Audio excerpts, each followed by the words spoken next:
Optimum exposure, what does that really mean for you? Now, as photographers, it's easy to fall into the trap of chasing the perfect exposure. You know, the one perfectly balanced, technically flawless. Well, here's the truth. Perfect exposure is a myth.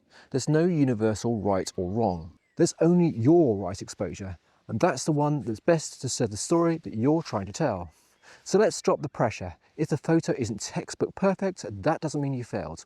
Exposure isn't a pass or failed test, it's a creative choice. You're not here to follow someone else's rules. You're here to create something that's just right for you. If you want to underexpose a fiery sunset to make those colours pop, well, go for it. Do you prefer to overexpose a portrait to soften shadows and bring out that dreamy glow? Well, that's your decision. There aren't any mistakes. There's deliberate artistic decisions, and they're valid. If you hand two photographers the same scene, they are very much likely to deliver two completely different images. One might go for technical precision, the other might push exposure boundaries for a dramatic, stylized effect. But neither is wrong, they're just telling different stories. Your camera is a powerful tool, but it doesn't know your creative vision. It might get fooled by some tricky lighting, and that's where you step in. Learn when to trust it and when to override it. Use it to support your choices and not to dictate them.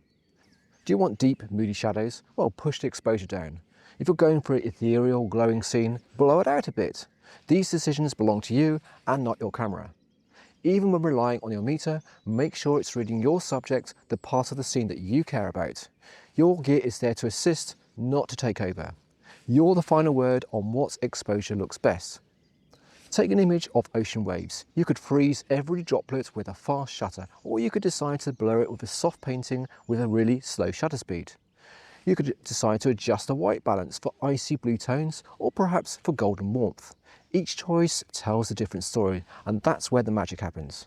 So correct exposure reflects how we usually see the world, but creative exposure transforms it. It adds emotion, atmosphere and mood, the same way cinematographers do in Hollywood films. Every shadow, highlight and colour tone is a conscious decision to create feeling and emotion.